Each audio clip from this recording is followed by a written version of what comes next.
aku.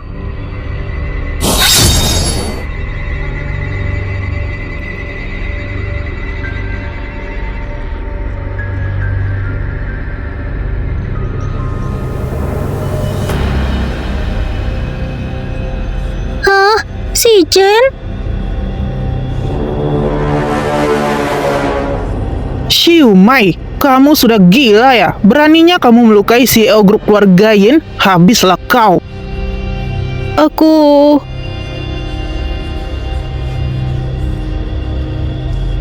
Aku malah menyakiti CEO grup keluarga Yin. Kenapa kamu begitu bodoh? Apakah kamu tidak bisa menghindar? Tapi bagaimana jika aku menghindar dan kamu yang terluka?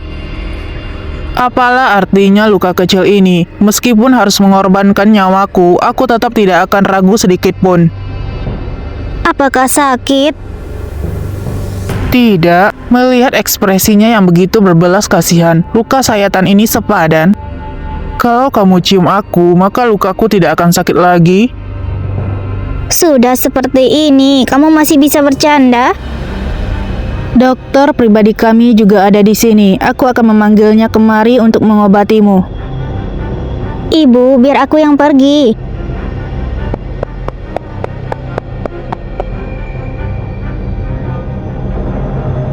Dasar kamu rubah tua, hati-hati, jangan bermain terlalu jauh. Sungguh menyebalkan. Ternyata dia bisa lolos tanpa cedera. Orang ini sangat menakutkan. Tampaknya itu sangat menyakitkan. Sisi, aku terluka. Apakah malam ini aku boleh pulang bersamamu ke rumah Yun? Kamu, di mana karaktermu sebagai CEO yang mendominasi? Lihatlah, kali ini aku datang dengan terburu-buru. Aku bahkan tidak sempat membawa asistenku datang. Lagi pula, aku juga terluka sekarang. Orang ini benar-benar seekor ubat tua. Dia terluka karena aku. Kalau aku menolak permintaannya, sepertinya sangat tidak manusiawi. Baiklah. Gadis ini sungguh mudah ditipu. Dimakan oleh Yin Shichen si rubah tua ini sampai ampas pun tidak tersisa. Tapi tampang Yin Shichen benar-benar sangat mempesona. Awalnya rencanaku adalah membunuh 2 burung dengan 1 batu. Aku ingin menggunakan tangan istri Zhang Guodong untuk membunuh anak Gu Sisi. Juga ingin menggunakan amarah Yin Shichen untuk mempermainkan istri Zhang Guodong sampai mati. Tapi sekarang rencanaku sudah berubah sepenuhnya. Aku harus mengatakan sesuatu untuk menyelesaikan keadaan ini. Kak Sisi,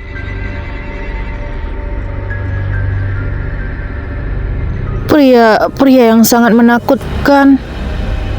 Karena Yun Meiying kehilangan keperawanannya sebelum menikah, maka dia tidak lagi layak didaftarkan sebagai putri ayah dan ibu keluarga Yun, kan?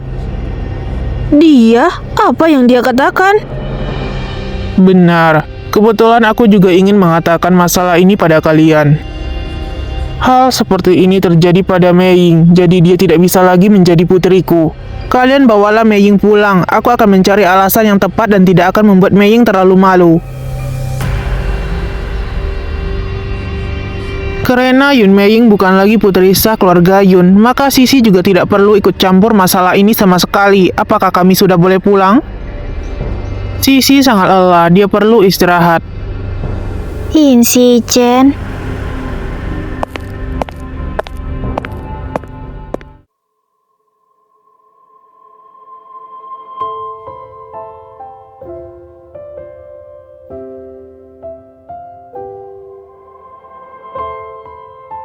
Kedepannya, jangan begitu bodoh lagi. Lihatlah, kamu terluka. Bagaimana dengan pekerjaanmu beberapa hari ini? Kamu mengingatkanku. Lenganku terluka, maka makan pun juga akan sulit. Apakah yang kamu khawatirkan adalah masalah ini? Tapi demi menolongmu, semuanya jadi berarti. Apakah dia gombal lagi? Tapi dengan keadaan sekarang, siapa yang berminat mendengarkan hal-hal itu? Sisi, melihat lukamu, apakah kamu dapat mendengarkan penjelasanku baik-baik? Apa yang bisa dijelaskan? Bukankah seperti itu? Kamu ini tidak terlambat untuk cemburu setelah mendengar semua penjelasanku dengan baik. Kalau bukan karena sifatku yang baik, maka aku sudah tidak akan bersabar sejak awal. Hah? Beraninya kamu berkata begitu? Sifatmu baik? Tolonglah, kamu adalah bos yang paling menakutkan di seluruh dunia. Aku mengakui kalau masalah hari itu adalah kesalahanku, tapi saat itu kamu juga tidak memberikanku kesempatan untuk menjelaskan. Lalu aku dibuat marah olehmu, aku hanya fokus pada emosiku dan lupa menjelaskannya padamu. Kalau begitu, kenapa kamu ingin menjelaskannya padaku sekarang? Karena aku tidak ingin kehilanganmu.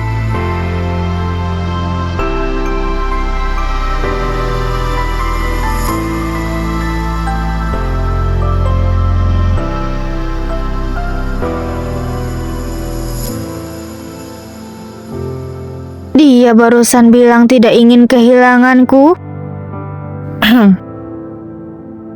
Keadaan di rumahku, apakah kamu sudah tahu sedikit garis besarnya? Sejak kecil, aku sudah menjadi anak kebanggaan di keluarga. Tentu saja secara alami, saat masih muda sifatku menjadi sombong dan merasa diri sendiri sedikit terhormat. Tuan Mudain, kamu sekarang juga sangat merasa diri sendiri terhormat? Aku, Ranshiwai, dan Sangke tumbuh besar bersama. Perasaanku terhadapnya hanya seperti kakak terhadap adik, lebih banyak sedikit. Karena kami bertiga adalah keluarga bangsawan, maka orang tua kami saling mengenal dan hubungannya juga cukup baik. Sebab itu, semua orang secara alami berharap aku dan Ranshiwai dapat bersama. Kemudian, semakin aku menjadi dewasa, Ranshiwai semakin bergantung padaku, dan kami juga berhasil bersama begitu saja. Tapi, waktu kami benar-benar bersama hanya 2 tahun saja. Cukup, aku tidak tertarik mendengarkan sejarah cinta kalian. Tunggu, kamu dengarkan aku. 2 tahun kemudian, dia tiba-tiba pergi tanpa kabar. Saat itu aku sangat tidak mengerti kenapa dia bersembunyi dariku. Jadi aku mencarinya ke seluruh dunia. Aku sekarang sedikit tidak dapat menjelaskan perasaanku saat itu. Jika dibilang cinta, itu tidak termasuk hitungan.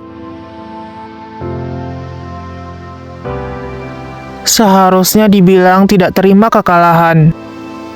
Bagaimanapun, aku adalah anak kebanggaan. Aku terbiasa dipuja-puja oleh orang. Apanya yang tidak terima kekalahan? Kamu ini hanya punya karakter adik yang brengsek. Dia tiba-tiba menghilang. Jadi aku merasa seperti tiba-tiba dipermainkan oleh orang. Dan aku ingin bertanya padanya, apa yang terjadi? Sebab itu aku mulai mencarinya ke seluruh dunia. Tapi di saat itu terjadi masalah di keluargaku. Orang tuaku secara paksa membawaku kembali dari Eropa. Dan di sebuah jalan di pegunungan, di negara kita tiba-tiba terjadi kecelakaan. Ayahku menghilang dan tidak ada kabarnya sama sekali. Ibuku demi mendorongku keluar, kedua kakinya ditimpa oleh mobil yang terbalik. Saat kami diantar ke rumah sakit, kedua kaki ibuku sudah tidak dapat diselamatkan, sedangkan aku tidak terluka sedikit pun. Sejak hari itu, aku bersumpah aku tidak akan membiarkan siapapun melukai ibuku lagi. Karena ayahku menghilang, nenek mulai memegang kendali grup keluarga Yin kembali, dan membuat saham grup keluarga Yin yang anjlok kembali kuat. Karena masalah ini, aku seketika menjadi dewasa dan mulai mengikuti aturan nenek dan mengambil ahli bisnis keluarga. Kamu tidak dapat membayangkan betapa besarnya grup keluarga Yin. Aku sebagai keturunan langsung grup keluarga Yin, secara alami menerima banyak sekali dampaan dan serangan dari para cabang. Demi pertahankan posisi ini, aku hanya bisa lebih kejam daripada mereka. Sebab itu, bisa ada aku yang sekarang, dan grup keluarga Yin yang sekarang. Tapi Sisi, apakah kamu tahu, semua hal ini bagiku sebenarnya sedikit pun tidak sulit. Bagiku yang paling sulit adalah memiliki hubungan yang utuh. Setelah kecelakaan itu terjadi, sifat ibuku berubah besar. Demi membiarkan dia kembali percaya diri, aku dan nenek mengirimnya ke panti jompo di Amerika Selatan untuk melakukan perawatan selama 6 tahun. Selama masa perawatan, emosinya tidak boleh dirangsang sama sekali. Bila tidak, semuanya akan sia-sia. Sisi, aku suka padamu. Aku harap kamu dapat percaya padaku sekali ini. Meskipun kata-kata selanjutnya akan membuatmu tidak nyaman, tapi kamu tetap harus percaya padaku ya. Hari itu, aku menerima telepon dari ibuku.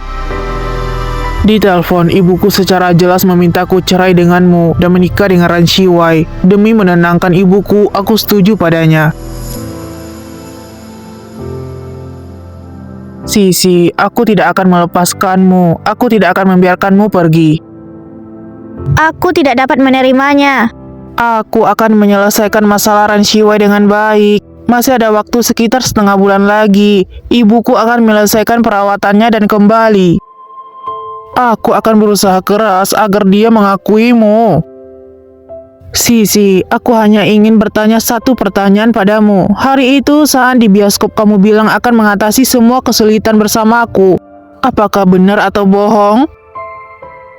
Benar, aku juga ingin terus bersama dengannya.